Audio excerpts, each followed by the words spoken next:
Oh my god.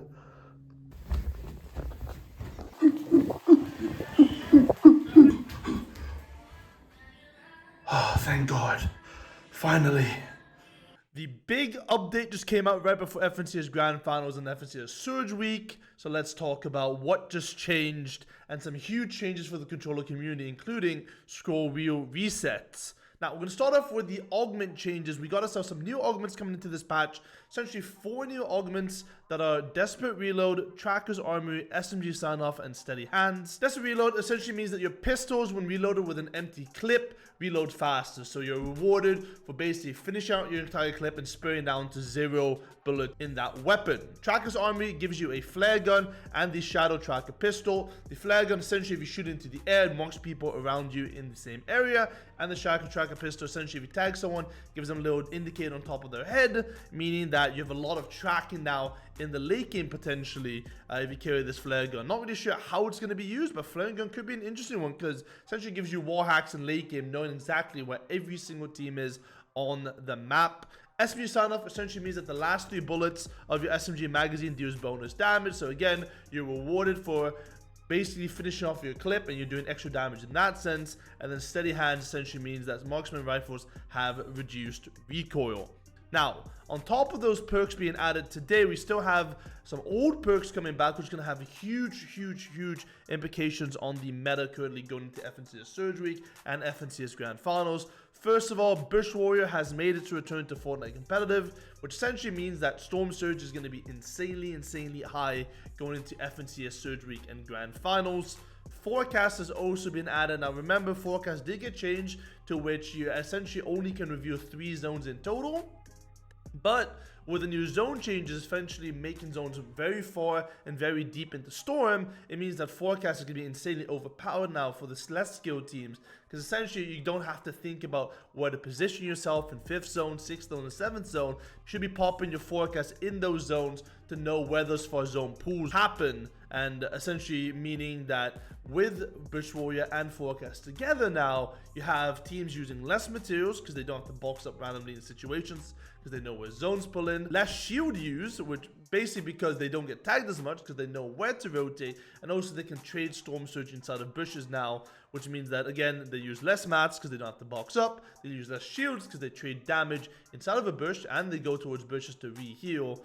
And all of that combined means that we might get ourselves a very interesting meta going into the FNCS Heats and Grand Finals, because essentially all of these teams have more mats, more shield, which means at the end more heal off. Now the thing that did look like it was fixed in this past FNCS Weekly Finals looks like it might be making a return as well, considering everyone's going to be a lot more stacked up with these perks being added. And there's not that many perks that you want in the game anyway, so those are the ones that are going to be picked every single time. The last augment that was added was First Assault, which obviously is going to make Storm Surge even higher in those finals lobbies. On top of that, if you take the Pulse Rifle, then Pulse Rifle plus First Assault, which basically does more damage for your first bullet, means that a Pulse Rifle can do 99 HP damage when you headshot someone for the first shot. So teams that are picking that up are going to be very stacked out, and we could see some very big plays going into those tournaments because it does a lot of damage, an insane amount of damage all around the board.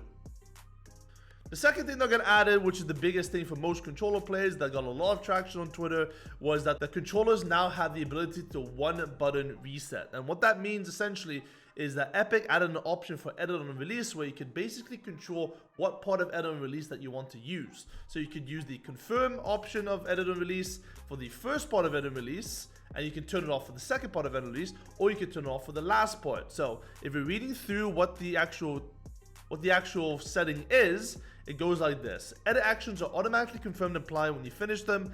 Edit refers to changing the shape of the piece. Reset refers to returning the piece to original shape, and both will automatically confirm and apply both edit actions and reset actions. So the way that this works for controller players essentially is that you want to select reset, and essentially when you press a wall that's already edited and you press your reset button, now you don't have to confirm that reset anymore. So you essentially can reset a wall in 2 clicks rather than 3 clicks as it was before. And I've spoken to a few controller players and they said it does make a decent difference in terms of the mechanic speed, but overall, it's a huge change for the controller community, and I think everyone's going to be happy about it. You can see in this clip here the way that it essentially works compared to this option off and then on. So less actions in total means that controller players are going to be a lot more quicker, and also it's going to be better for them in stack lobbies because less actions means less chance of lag, basically influencing what input you're putting into the game.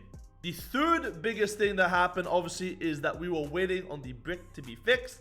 Fortnite Status made a tweet essentially confirming brick was going to be fixed by this update. However, some brick on the map has still not been fixed, and there's only a small percentage of the brick that actually got actively changed and fixed and gives you the original values from before. As you can see in this clip here, basically only one of these rocks essentially gave you the original brick that you wanted. The rest of them give you between 30 and 36 brick in total, whereas some of the brick on the map gives you over 100 now. So it's going to be very vital for you to basically look around the map and do a map of which brick is good, which brick is bad, and it's knowing where to farm that brick all around the board. Alongside that, one of the other things that was a major complaint from a lot of competitive players was that when you built on these brick boxes, when you built on these rocks, that they broke. Well, those things still happen, and it still hasn't been fixed either. So, unfortunately, we're going to have to go into Surge Week and FNCS Grand Finals with both of these issues still prevalent, which means there's a big skill gap and skill difference there in teams and draw spots and what they want to farm all around the board, which definitely sucks a lot because I think a lot of teams were relying on this to be changed and to be fixed, and fortunately it's still going to be in the game and implemented. The last major thing that was added were these little Star Wars areas all around the map, most notably near Citadel and Shadowed Slabs, and essentially those spots now have access to a lot more metal. We do know that the northwest side of the map and some of the eastern sides of the map as well of Chapter 4 Season 1 areas essentially had barely any metal. It was very slow for you to reform. So these being added around the board has basically buffed a lot of the spots and given them more spaces to reform metal and given them more room to basically work with, which is great for them. It's going to have a big influence on the Shadow Slabs teams. Even in EU, for example, Swizzy and Shamiki, one of the teams that are looking good to win this FNCS Grand Finals, have themselves a buff draw spot as well right before it happens. So it could influence a lot. It means you have faster rotations, and with all of those augments being added, Surge being a lot higher, any small advantage that you can get now with extra metal on the map or a specific rock in your draw spot being fixed is going to be hugely game changing for those teams, and that's going to make a huge difference when it comes to FNCS Grands in 2 weeks from now. The last and not least situation that I want to talk about very quickly was obviously the Tayson and Merstach McDonald's situation. Now, if you weren't watching my viewing party of this FNCS weekend, then you must have missed Merstach and Tayson basically having an argument in my Twitch chat where they were asking, when Merstach basically said that he wanted to he regretted playing with Tayson last season and he regrets dropping Malibu. Now, I don't know if this was an impression from, I don't know if these guys were memeing it, but according to people that would know them and behind the scenes, this was actually true.